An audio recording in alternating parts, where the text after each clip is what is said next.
Etibar bəy LinkedIn üzərindən belə bir sual ünvanlayıb. O təhqiqat proseslərinə yeni başlayıb mütəxəssis olaraq. Qeyd edir ki, yerli tədarükçülərlə işləyərkən ciddi keyfiyyət problemləri olur. Bizdən də tələb edirlər ki, ən az 3 şirkətdən qiymət təklifi alın. Qiymət yerli tədarükçüdə uyğun gəlir, amma keyfiyyət yoxdur. Mən bu balansı necə qorumalıyam?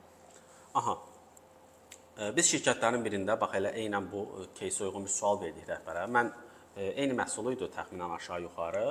Xaricdən də gəlirdi. Bu yerli bazarda da, parakəndə də satırdılar, topdanda da satırdılar. İstehsalçısı da var idi. Yəni belə deyək də, tapılan bir məhsul idi. Mən sual verdim sahibkara ki, bax indi bu məhsulla bağlı sizin gözlənti nədir?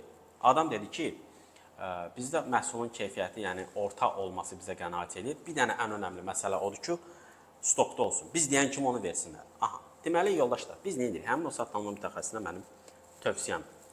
Birinci növbədə çıxardırıq bütün məhsullarımızı, aldığımız məhsulların siyahısını və onlardan olan gözləntilərimizi soruşuruq. Məsələn, elə məhsul ola bilər ki, onu 100% keyfiyyət göstəriciləri, beynəlxalq sertifikatları tələb olunur. Çünki biz onu hansısa bir layihəyə veririk və yaxud da o çox əhəmiyyətli bir reaksiyada, bir prosesdə istifadə olunur. Onun dəqiqliyi bizim üçün prioritetdir.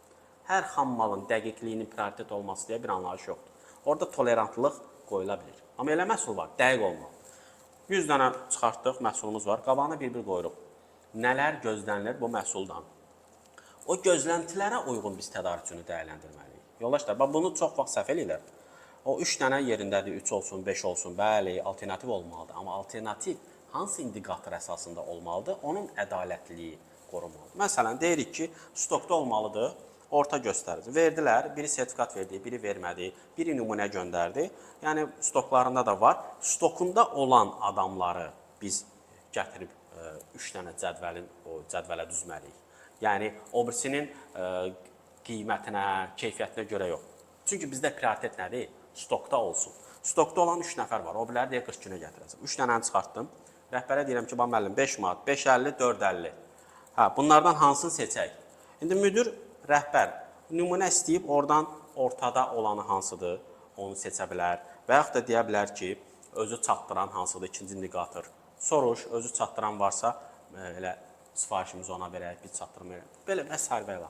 Yəni, dostum, tədarükçü dəyərləndirilməsi ISO 9804-cü maddəsində də bu var. Maraqlananlar gedib araşdıra bilər. 8-4-cü maddə kənar tədarükçüləri dəyərləndirərkən onlardan gözləntiləri müəyyənləşdirməliyik və ona uyğun da ədalətli yoxlama eləməliyik. Rəhbərə də baş salmaq lazımdır, istinad vermək lazımdır. Mən sizi inandırım, kiməsə deyəndə ki, mən elə gəlir ki, müəllim, bu yaxşı deyil, məncə bu belə olsun, məncəni,